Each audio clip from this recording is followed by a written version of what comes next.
السلام علیکم ورحمۃ اللہ وبرکاتہ۔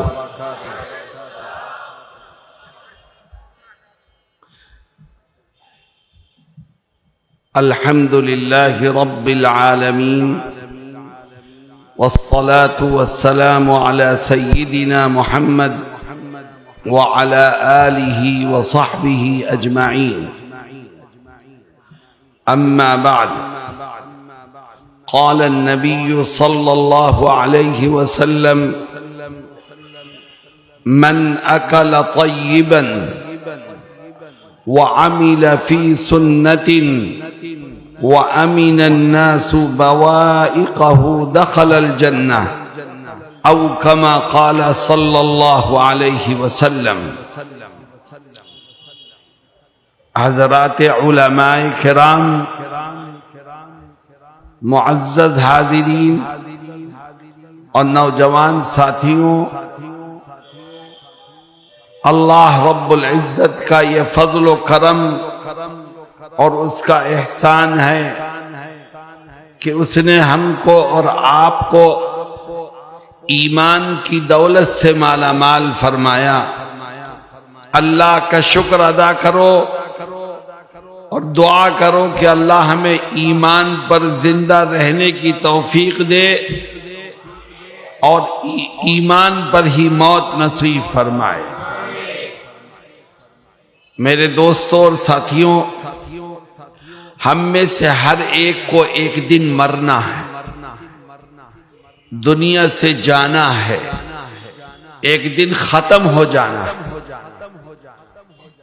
سوال یہ پیدا ہوتا ہے کہ جو انسان مرتا ہے وہ کہاں جاتا ہے؟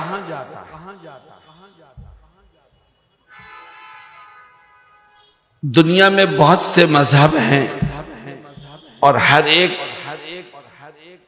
الگ الگ نظریہ اور تصور رکھتا ہے، لیکن اسلام نے اپنے ماننے والوں کو یہ بتایا ہے کہ مرنے سے انسان ختم نہیں ہوتا بلکہ ایک دوسری دنیا میں منتقل ہوتا ہے، اور اس دوسری دنیا میں دو ٹھکانے ہیں، ایک جنت ہے، دوسرا جہنم ہے۔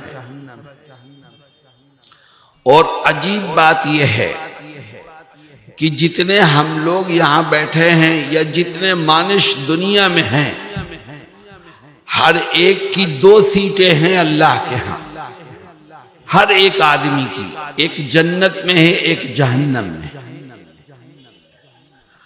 اللہ رب العزت نے دونوں جگہ ہر انسان کی سیٹ رکھی ہے، اور پھر انسان کو یہ اختیار دیا ہے کہ ان میں سے جون سی سیٹ چاہو کینسل کرا دو اور جون سی سیٹ چاہو کنفرم کرا دو۔ ہماری ایک سیٹ جنت میں بھی ہے، ایک جہنم میں بھی۔ آؤ ہم دعا کریں کہ اللہ ہماری جنت والی سیٹ کو کنفرم کر دے اور جہنم والی سیٹ کو کینسل کرے۔ لیکن میرے دوستوں اور ساتھیوں، جنت والی سیٹ اگر کنفرم کرانا چاہتے ہو تو یہ کام صرف دعاؤں سے نہیں ہوگا، صرف خواہشات سے نہیں ہوگا، صرف چاہنے سے نہیں ہوگا، بلکہ اس کے لیے دنیا کی اس زندگی میں کچھ کام کرنے پڑیں گے۔ مجھے بتاؤ کہ وہ کام کرنے کے لیے تیار ہو؟ کتنے کام کرنے پڑیں گے؟ کیا کام کرنے پڑیں گے؟ بہت لمبی فہرست نہیں ہے، صرف 3 کام ہیں، صرف 3 کام۔ جس نے دنیا کی زندگی میں یہ 3 کام کر لیے، اللہ اس کی جنت والی سیٹ کو کنفرم کر دے گا اور جہنم والی سیٹ کو کینسل فرما دے گا۔ وہ 3 کام کیا ہیں؟ میں ایک ایک کر کے بیان کروں گا، مگر مگر میری ایک شرط ہے، اور وہ شرط یہ ہے کہ اس بات کا عہد کرو کہ ہم ان تینوں کاموں کو سن کر کے ان پر عمل کریں۔ میرے دوستوں وہ تین کام ہیں کیا؟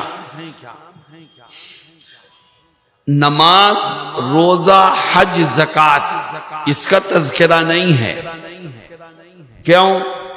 نماز پڑھنا تو فرض ہے، رمضان کے روزے رکھنا بھی فرض ہے، مالدار پر حج کرنا، زکوٰۃ دینا فرض ہے، وہ کام کرنا لازم اور ضروری ہے، ان کا تذکرہ نہیں ہے۔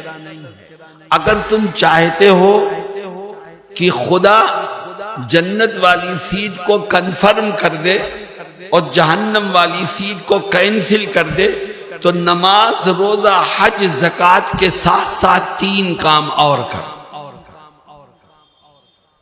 اگر یہ تین کام کرو گے تو ان کی برکت سے نماز، روزہ، حج، زکوٰۃ قبول ہوگی، ورنہ نہیں قبول ہوگی۔ وہ تین کام ہیں کیا؟ حضرت محمد مصطفیٰ صلی اللہ علیہ وسلم ایک حدیث شریف میں ان تینوں کاموں کو ذکر کرتے ہیں اور فرماتے ہیں من اکل طیبا وعمل فی سنت وامن الناس بوائقہ دخل الجنہ۔ کیا فرماتے ہیں؟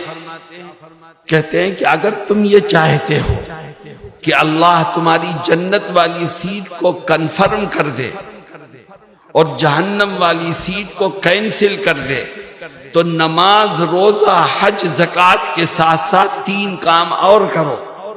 ان تین کاموں میں سے پہلا کام یہ ہے کہ آج سے اس بات کا عہد کر لو کہ زندگی کے آخری سانس تک جو لقمہ میرے پیٹ میں جائے گا وہ حلال کا ہوگا۔ اگر تمہارا کھانا حلال ہے، تمہارا پینا حلال ہے، تمہارا کاروبار حلال ہے، تمہاری بزنس حلال ہے، تمہاری آمدنی حلال ہے تو اللہ اس کی برکت سے تمہاری نمازیں بھی قبول کرے گا، روزے بھی قبول کرے گا، حج بھی قبول کرے گا، زکوٰۃ بھی قبول کرے گا۔ اور اگر ان آدمی مانش حرام کھاتا ہے اور نماز پڑھتا ہے تو جو حرام کھا کے نماز پڑھے گا اس کی نماز قبول نہیں ہوگی، جو حرام کھا کے روزہ رکھے گا اس کا روزہ قبول نہیں ہوگا، جو حرام کھا کے حج پر جائے گا یا زکوٰۃ دے گا اس کی کوئی نیکی قبول نہیں ہوگی۔ میرے دوستوں اور ساتھیوں، اتنا بڑا مجمع ہے، میری طبیعت خراب ہے، میری آواز سے آپ سمجھ رہے ہوں گے نزلہ زکام ہے، لیکن میں پھر بھی بول رہا ہوں۔ کیوں؟ میں یہ چاہتا ہوں اس مجمع کا ایک ایک آدمی جنت میں جانے والا بن جائے۔ جو کاروبار کرو سچائی کے ساتھ کرو۔ آج مسلمانوں کے کھانے پینے اور کاروبار کو حرام بنانے کی کوشش کی جا رہی ہے، چنانچہ مسلمان کاروبار کرتا ہے کیسا؟ سودی کاروبار کرتا ہے۔ سود لینا بھی حرام، سود دینا بھی حرام، سودی کاروبار بھی حرام۔ یاد رکھو تم نے 5 حج کر لیے، ہر سال روزے رکھے، عمرے پر گئے، صدقہ خیرات کی، لیکن تم نے اپنے کاروبار میں سود ملا کر کے اس کو حرام کر دیا تو اللہ کے ہاں کوئی نیکی قبولیت کے درجے کو نہیں پہنچے۔ جناب رسول اللہ صلی اللہ علیہ وسلم یہی فرماتے ہیں کہ اکل طیبا، رزق حلال کھاؤ تو اللہ جنت والی سیٹ کو کنفرم کر دے گا اور جہنم والی سیٹ کو کینسل فرما دے گا۔ میرے دوستو بتاؤ اس کے لیے تیار ہو؟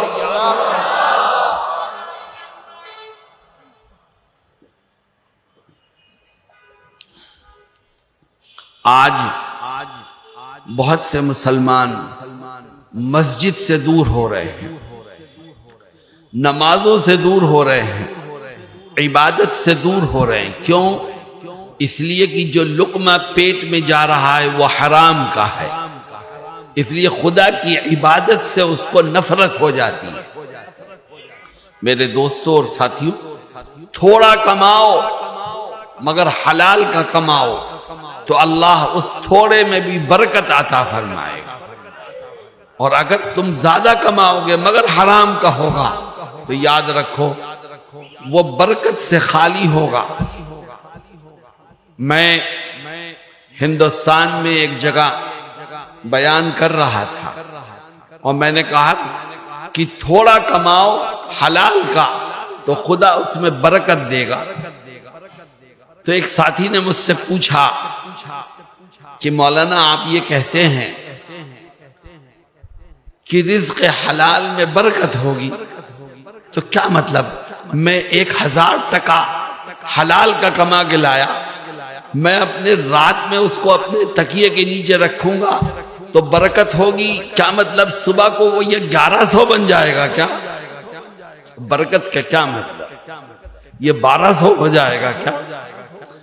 تو میں نے اس کو سمجھایا اور میں نے کہا نہیں، 1000 ٹکا صبح کو تو نکالے گا تو وہ 1000 رہے گا، لیکن برکت کا مطلب یہ ہے کہ یہ رزق حلال ہے، اللہ اس تھوڑے سے پیسے میں غیب سے تیری تمام ضرورتوں کو پورا فرما دے گا۔ رزق حلال ہے یہ، اس کی برکت سے اللہ تجھے بیماریوں سے بچائے گا، چوروں سے بچائے گا، کوٹ کے چکر سے بچائے گا، اللہ تھوڑے سے پیسے بھی تیری تمام ضرورتوں کو پورا فرما دے گا۔ میرے دوستوں اور ساتھیوں، آؤ ہم بھی عہد کریں کہ انشاءاللہ جو بھی کمائیں گے حلال کا کمائیں گے، ایمانداری سے کمائیں گے، سود کی لعنت سے بچتے ہوئے کمائیں گے۔ اور دیکھو میری ایک بات سنو، تم نے سود لیا، تم نے جھوٹ بولا، تم نے بےایمانی کی دولت کو کمانے کے لیے، تو ایک بات ذہن میں رکھو کہ دولت اور روپیہ، پیسہ، ٹکا انسان کو اتنا ہی ملتا ہے جتنا اس کی تقدیر میں لکھا ہوا ہے۔ جتنا تقدیر میں لکھا ہے اتنا ہی ملے گا۔ اب ہمیں اختیار ہے، چاہے ہم حلال طریقے سے لے لیں چاہے حرام طریقے سے، پر جتنا تقدیر میں لکھا ہے اس سے ایک ذرہ بھی ہمیں زائد نہیں مل سکتا، نہ ہم زائد کما سکتے ہیں، نہ کوئی ہماری تقدیر کا ایک لقمہ ہم سے چھین سکتا ہے۔ اللہ رب العزت ہم سب کو رزق حلال کھانے اور کمانے کی توفیق عطا فرمائے۔ نمبر 2، نبی کریم علیہ السلام فرماتے ہیں کہ اگر تم یہ چاہتے ہو کہ جنت میں داخل ہو، جنت والی سیٹ تمہاری کنفرم ہو اور جہنم والی سیٹ کینسل ہو جائے، تو ایک دوسرا کام بھی کرو، نماز، روزہ، حج، زکوٰۃ کے ساتھ ساتھ۔ اے آقا وہ دوسرا کام کیا ہے؟ فرماتے ہیں اگر جنت والی سیٹ کو کنفرم کرانا چاہتا ہے تو تو اس بات کا عہد کر لے کہ زندگی کے آخری سانس تک اٹھتے بیٹھتے، کھاتے پیتے، چلتے پھرتے میں نبی کریم علیہ السلام کی ایک ایک سنت پر عمل کروں۔ جو آقا کی سنتوں پر عمل کرتے کرتے دنیا پہ جائے گا، اللہ اس کی جنت والی سیٹ کو کنفرم کر دے گا اور جہنم والی سیٹ کو کینسل فرما دے گا۔ مسلمانوں، میں اپنے دل کا درد بیان کرتا ہوں کہ آج نبی کی سنتوں کو نقصان یہودیوں سے نہیں پہنچ رہا ہے، عیسائیوں سے نہیں پہنچ رہا ہے، کافروں اور مشرکوں سے نہیں پہنچ رہا ہے، آج نبی کی سنتوں کو نقصان خود مسلمانوں سے پہنچ رہا ہے۔